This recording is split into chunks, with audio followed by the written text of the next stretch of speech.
heights, followed by a decline nearly as precipitous. It is a pattern that will recur throughout this book, and it is one that even the casual consumer of mass media will surely recognize. To keep up with current affairs today is to suffer under a terrible bombardment of Blair Hornsteins, these media pylons that surge and die off within a matter of months, days, even hours. Consider just one of the weeks, May 25th through June 1st, that Blair Hornstein was being dragged through the streets behind the media jeep.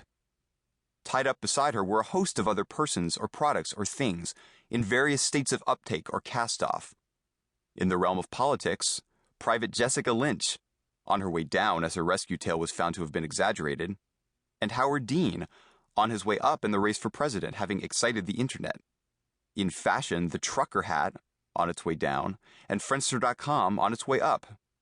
In music, an indie rock band called the Yeah Yeah Yeahs, down, and a new subgenre of emo called Screamo, up. All these and more were experiencing their intense but ephemeral media moments during 1 week in the early summer of 2003. We do not have an easy word to describe these transient bursts of attention, in part because we often categorize them differently based on their object. When this sort of fleeting attention attaches to things, we tend to call them fads.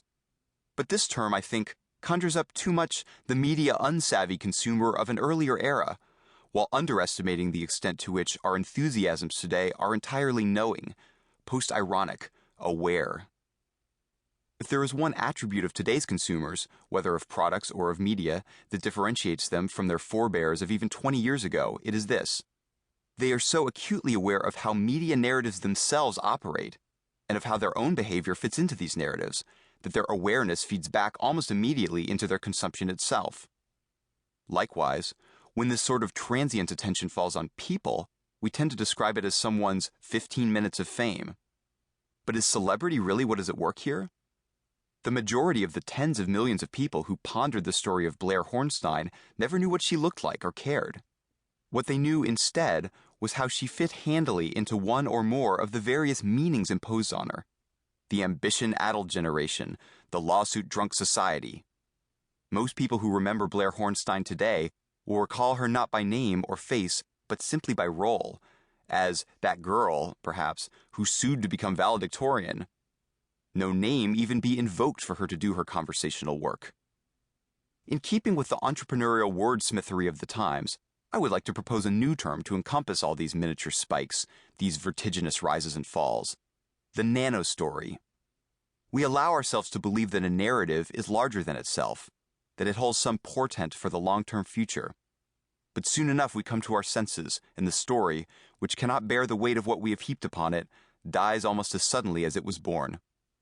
The gift we so graciously gave Blair Hornstein in 2003 was her 15 minutes not of fame, but of meaning.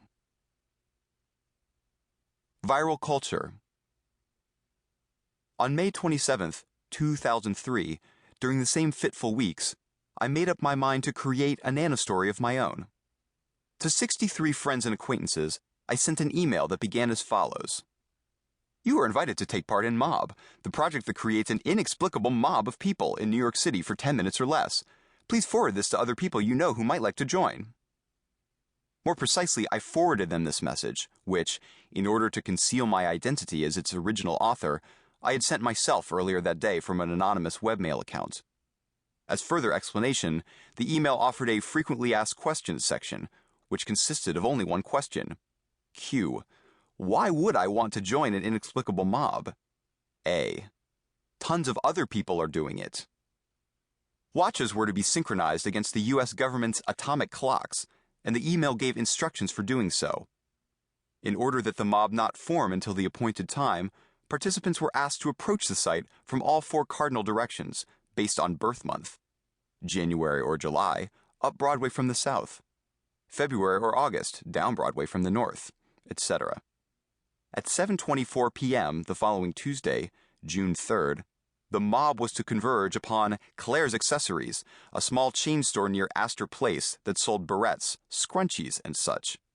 The gathering was to last for precisely 7 minutes until 7:31, at which time all would disperse.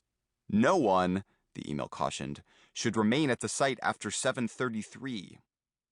My reason for sending this email was simple.